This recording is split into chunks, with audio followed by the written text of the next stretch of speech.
Assalamualaikum warahmatullahi wabarakatuh. Kembali lagi di channel Kisah Warganet. Untuk cerita kali ini, ada sebuah cerita yang berjudul Jangan Ikuti Aku. Cerita ini didapatkan dari Kaskus dengan akun bernama Putra Melankolis. Daripada penasaran dengan ceritanya, mari masuk ke ceritanya. Berdampingan dengan mereka, makhluk astral, mungkin sudah biasa. Semua menjadi tak biasa ketika kamu berinteraksi dengannya, meskipun berbeda dunia. Oci, panggilan akrabnya. Anak pertama keluarga Pak Ahmad, umur 10 tahun. Baru awal bulan ini keluarga Pak Ahmad pindah di Jawa Timur karena urusan pekerjaan. Pak Ahmad adalah seorang guru honorer yang sedang dipindah tugaskan dengan terpaksa harus memboyong satu keluarganya. Bu Ahmad istrinya, seorang ibu rumah tangga yang berprofesi sebagai guru ngaji. Sedangkan Oci anaknya, anak pertama dan satu-satunya. Masih sangat muda untuk mengenal hal-hal mistis. Seseorang yang pendiam, sulit bergaul, dan suka mengigau. Tapi kedua orang tuanya sampai saat ini belum sadar jika anaknya, semata wayangnya, punya keistimewaan. Hidup sebagai seseorang aneh menurutnya sangatlah susah. Teman-teman astralnya lebih menguasai pergaulan daripada teman nyatanya. Namun itu hanya berlaku saat masih ada di kampungnya yang lama, di Jawa Tengah. Seminggu ini dia merasa kehilangan kemampuan istimewa yang sudah dia emban sejak umur 5 tahun. Tak ada lagi teman astral, tak ada lagi gangguan, dan tak ada lagi mengigau. Semua kembali normal. Mulailah ada perbaikan demi perbaikan, bergaul, tertawa bersama, berbagi bahagia, menghafal nama teman nyata, bukan astral. Seminggu ini cukup bagi Oci mendapatkan itu semua, tak terkecuali kedua orang tua yang mendapatkan berbagai bantuan dari tetangga-tetangga. Jauh terbalik sebanyak 180 derajat dari kehidupannya yang lama. Krisis finansial, dirundung penyakit malaria, satu keluarga, hingga kebakaran rumah yang memaksa mereka tidur di pinggiran kota. Dengan semangat yang di ujung tanduk, ayah dan ibu Oci tetap menjaga keberlangsungan hidup, meskipun hanya dengan hasil dari guru honorer dan guru ngaji. Sampai akhirnya mereka semua sampai di tanah Jawa, bagian yang lainnya, di timur. Namun semua tak bertahan lama. Sejak seminggu dari bangkitnya keterpurukan pribadi Oci, kemampuannya kembali, namun tidak sepenuhnya. Kini hanya ada rasa yang bisa dia tangkap, bukan lagi penglihatan atau percakapan sesama penglihat astral. Tiap kali bermain bersama kawan sepermainan, selalu saja dia sebutkan hal-hal yang tak bisa dinalar, seperti menunjukkan ada firasat bahwa temannya yang 5 detik lagi akan terjungkal gara-gara menyandung sebuah rumah makhluk astral hingga tak terima. Mencium bau anyir padahal sedang ada di rumah makan ketika sedang berbuka. Dan parahnya, hari ini seusai sholat asar, Oji bersama kawan-kawan berkumpul di lapangan. Seperti biasanya, Oji selalu menjadi korban, harus menjadi penjaga permainan petak umpet, baik di awal maupun di akhir. Tak pernah bergilir, selaku menjadi anak pindahan, dia terima tanpa sebuah protes yang disampaikan. Hitungan Oji menggema seantero lapangan, menghitung dengan perlahan, hingga akhirnya ia selesai dengan hitungan, membuka tangan yang menutupi penglihatan, dan hening senyap suasana di sekitaran. Dari bawah kedua pohon talok yang membentuk gawang, ia mulai perjalanan menyusuri lapangan yang tandus, hanya berisikan ornamen ban-ban bekas, sisa potongan pabrik. Lapangan itu terletak di perbatasan antara rukun tetangga, menjadi penghubung antar daerah.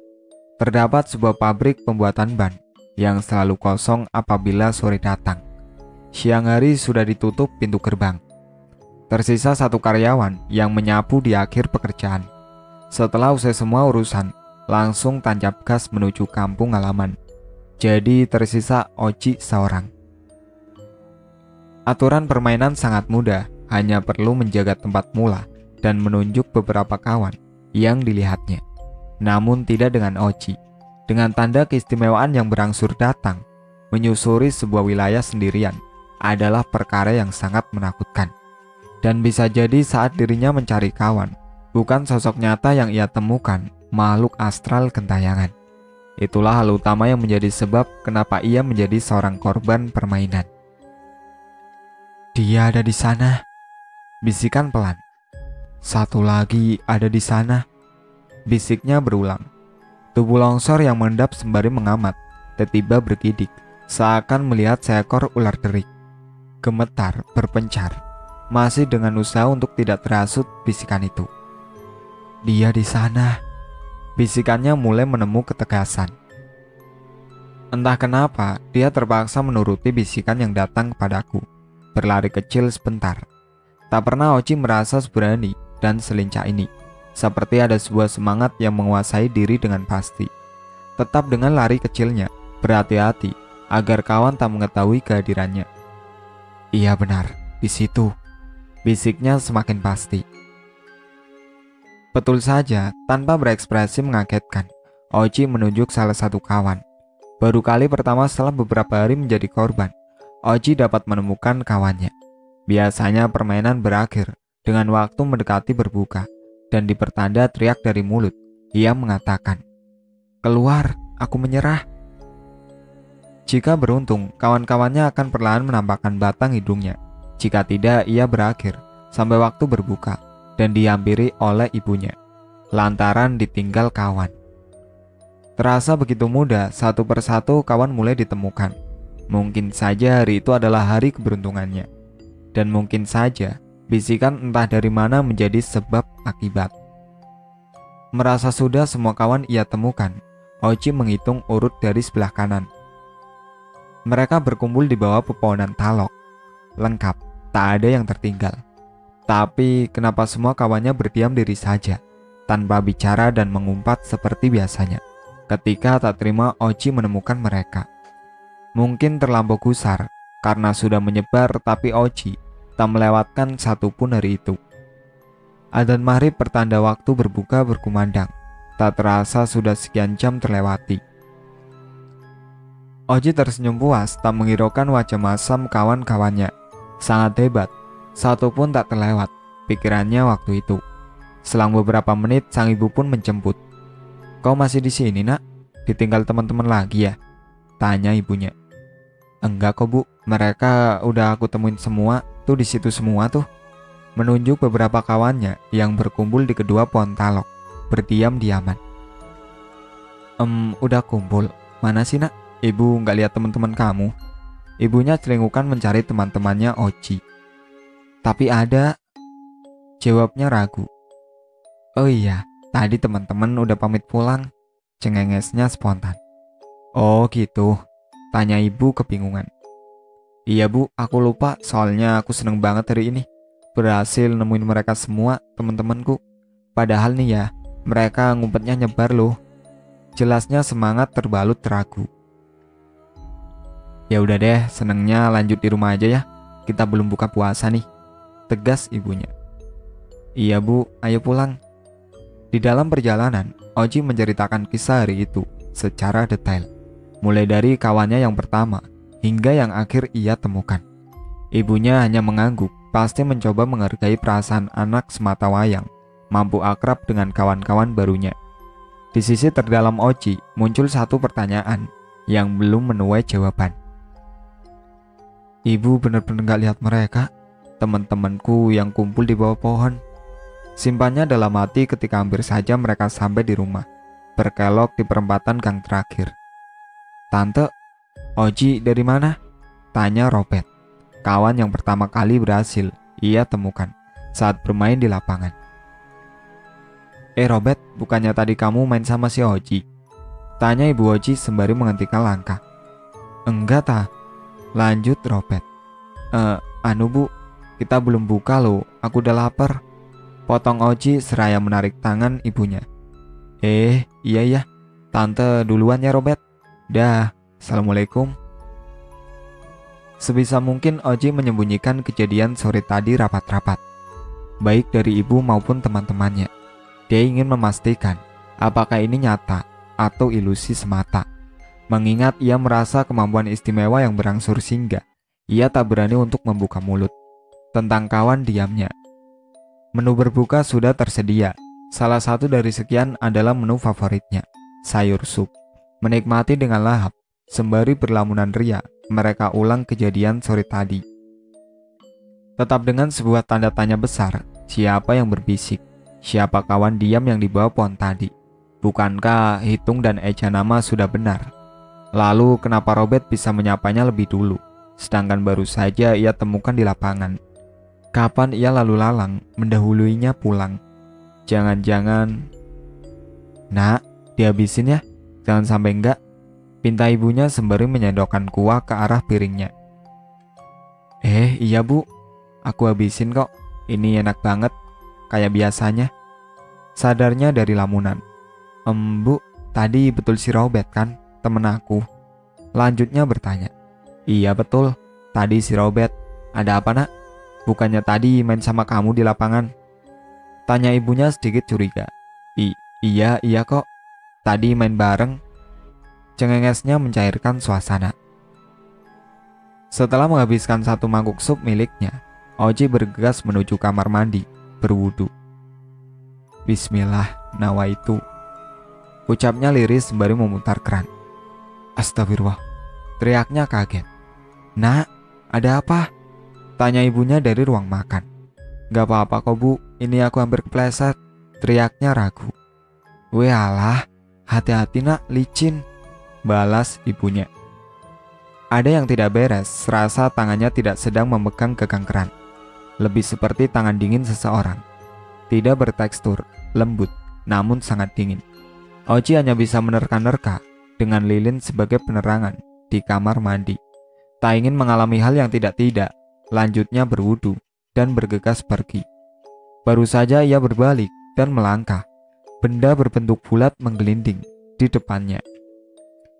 Astagfirullah, tikus. Gumamnya mencoba untuk berpikiran positif, meskipun tikus tak berbau sangat anyir.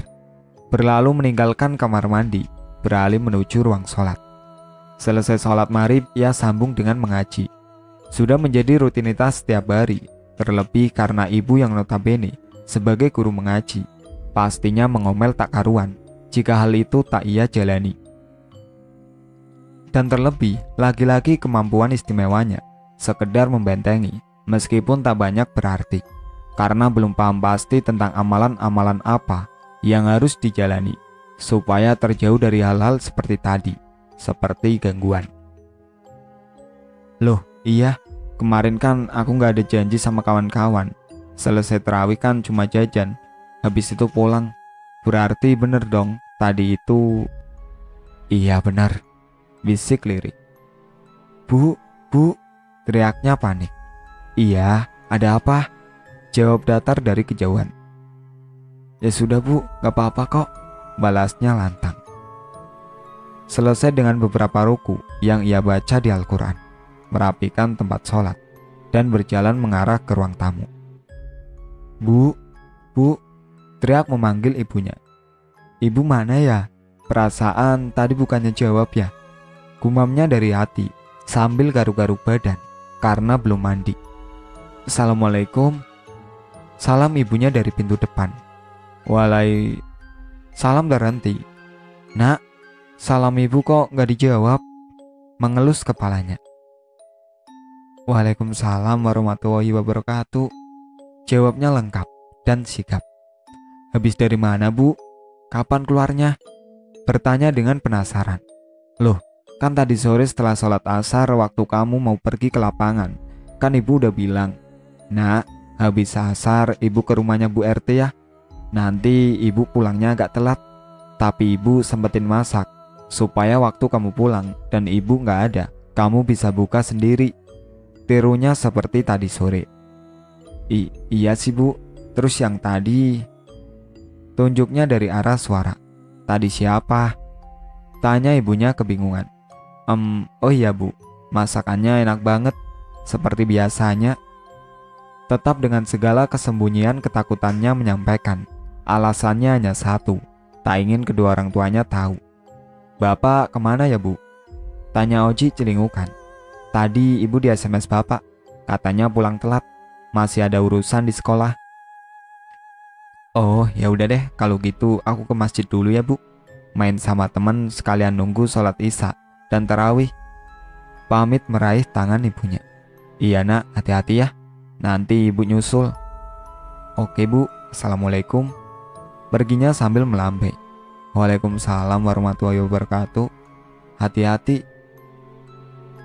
Di masjid. Ci, nanti ikutan bangunin orang waktu sahur yuk. Ajak salah satu temannya. Aku minta izin dulu ya sama ibu bapak. Jawabnya ragu. Oke deh, nanti kalau dibolehin langsung kumpul di sini aja ya. Oke, jawabnya girang. Malam itu berakhir dengan cepat. Setelah sholat tarawih, Oji dan teman-temannya tidak melanjutkan kegiatan rutinnya, bermain bersama. Karena mereka sudah membuat perjanjian akan hadir di acara tekturan, membangunkan orang ketika waktu sahur. Alhasil, mereka harus segera pulang dan tidur lebih awal. Sekitar pukul 3 pagi, ayam berkokok sangat kencang di dekat rumah Oji. Rumah Oji dikelilingi tembok rumah warga di sisi kanan, belakang, dan kiri. Setelah dibangunkan oleh ibunya, Oji gegas berpamitan. Ketika sampai di teras rumah, Oji terkejut melihat ayam yang tadinya berkokok sangat kencang. Sempat ia dengar ada yang aneh dalam perawakan dari ayam itu. Mata. Dia tidak menemukan adanya mata, berlumuran darah dan background hitam. Tanpa banyak kompromi, Oji langsung berlari meninggalkan rumah dengan nafas yang tersengal-sengal sampai dengan cepat di titik kumpul. Ci, kamu kenapa? Tanya kawan yang mengajaknya tadi malam. Gak apa-apa kok, aku latihan lari, olahraga kecil-kecilan. Jawabnya masih dengan nafas yang terengah-engah. Oh, kok masih sepi? Yang lainnya mana? Tanya Oji kebingungan. Masih ambil alat di belakang masjid. Tunjuk kawannya ke arah belakang masjid.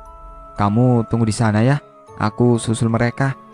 Tunjuk temannya itu mengarah ke rumah takmir masjid. Ada sebuah rumah yang di dalamnya dihuni seorang saja, takmir masjid atau pengurus masjid. Dan terdapat sebuah lincak, kursi panjang yang terbuat dari bambu. Menunggulah ia di sana. Dengan penuh rasa takut yang akut, Oji memaksa diri untuk berani menanti kawannya. Biasanya, takmir masjid sudah siap dia bersuara di masjid, membangunkan warga. Tapi yang ia dapati hanya keheningan. Sebenarnya Oji bisa saja mengetuk pintu dan merekrut kawan penantian. Mereka tidak enak hati, dia lagi-lagi memaksa diri. 10 menit berlalu, kawannya tak kembali, sekedar merehatkan badan dan menahan dinginnya pagi. Ia tiduran. Tak disangka lama-kelamaan, ia terlelap. Kemudian Oji terbangun karena goyangan tangan yang ia rasakan. Seorang takmir masjid membangunkannya. Loh, Oji, kok di sini sendirian? Tanya takmir masjid. Iya pak, saya nungguin teman saya yang ambil alat tektur di belakang masjid.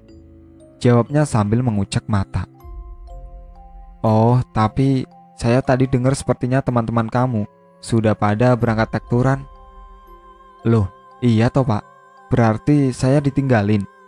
Jawabnya sambil memulihkan badan. Iya, mungkin mereka kasihan kamu masih ngantuk. Akhirnya daripada ganggu kamu, mereka biarin. Jawab takmir masjid menenangkan. Iya juga ya pak. Ya sudah pak, saya pamit, mau sahur dulu. Assalamualaikum. Pamitnya pergi. Waalaikumsalam warahmatullahi wabarakatuh. Menjawab dengan rasa heran dan pikiran, kok bisa Oji berani sendirian. Dengan menahan rasa kecewa dan sedikit merasa acuh karena terbiasa, Oji pulang ke rumah. Sampainya di pertigaan gang masjid, ia keluar. Allahu Akbar, teriaknya spontan tanpa menamatkan sosok benda yang menggelinding tersebut. Oji lari dengan diikuti bayangan sosok benda bulat menyerupai kepala dengan ekspresi tertawa. Lari terbirit-birit namun tak menjerit, takut membuat gaduh dan kena amuk tetangga. Pikirannya berkecamuk, terus memastikan apa yang baru saja ia lihat. Setengah percaya, setengah tidak, badannya gemetar, keringatnya bercucuran, dan mulutnya keluh. Tak ingin mengulang episode sebelumnya, Oji bergegas pulang, berlindung menemui orang tuanya. "Assalamualaikum Bu, Pak, ini Oji." Ketuknya tergesa-gesa. "Duh, ibu sama bapak kemana sih?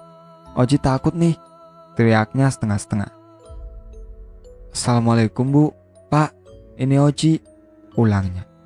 "Iya sebentar, sabar," saut ibunya dengan suara berbeda. "Oji takut Bu," lapornya kepada ibunya. Ibunya diam tanpa membalas ketakutan anak semata wayangnya. Alih-alih karena fokus pada rasa takutnya, Oji tak terlalu keberatan dengan sikap ibunya yang berbeda. Menuju ruang makan, ditemuinya ayahnya.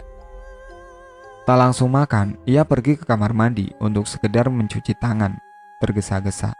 Selesai cuci tangan, duduk dengan tenang di kursi ruang makan, menunggui ibunya mengambilkan. Beberapa menit berdiam diri, menahan perut keroncongan, pun rasa takut yang mencemaskan. Tak sabar, ia pun mengambil makan secara mandiri kali ini.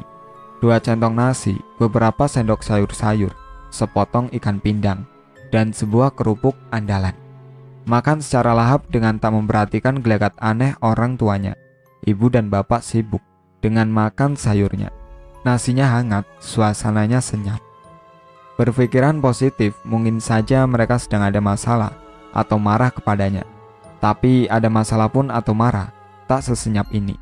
Mengabaikan tentang pikiran curiga, tiba-tiba makan sahurnya habis tak terasa, ditemani oleh lamunan. Bermaksud tak ingin memperburuk suasana, seusai makan, cuci piring, dan bersiap untuk tidur. Tidur, iya. Kedua kantung matanya memaksa untuk terlelap. Tubuhnya tiba-tiba tak kuat, lemah, lesu. Bergegas mengarah ke kamar tidur, menyetel jam weker kesayangan, dan tertidur dengan nyaman. Sang fajar mulai menunjukkan cahayanya yang berpencar. Dingin suhu pada subuh, berganti hangat yang menyengat. "Loh, itu kan anaknya Bu Ahmad, guru ngaji RT sebelah." "Iya toh Bu," ucap seorang ibu parubaya. "Iya bener Bu. Lah kok malah tidur di lapangan ki piye toh?" sahut temannya. "Lah ya nggak tahu saya Bu, kan dari tadi sama sampean. Mungkin dia lagi diusir." Tapi tebak seorang ibu parubaya. "Ngawur, ya nggak mungkin Pak Ahmad sama Bu Ahmad kayak gitu. Udah samperin aja, kita antar pulang," sahut temannya gusar. "Assalamualaikum Bu Ahmad," ucap salam seorang parubaya dengan tertatih karena membopong Oji. Lumayan berat untuk seukuran bocah yang bertubuh bongsor. "Waalaikumsalam," jawab Bu Ahmad dari dalam rumah. Pintu dibuka. "Waalaikumsalam. Innalillahi. Anak saya kenapa ini Bu?" "Ya Allah." Segera menyambut dengan membopong. "Awas pelan-pelan Bu." Menyerahkan Oji kepada Bu Ahmad dengan perlahan. "Jadi gini," terang seorang ibu parubaya, suami ketua RT sebelah. Itulah akhir cerita dari Jangan Ikuti Aku. Sekian dari saya. Wassalamualaikum warahmatullahi wabarakatuh.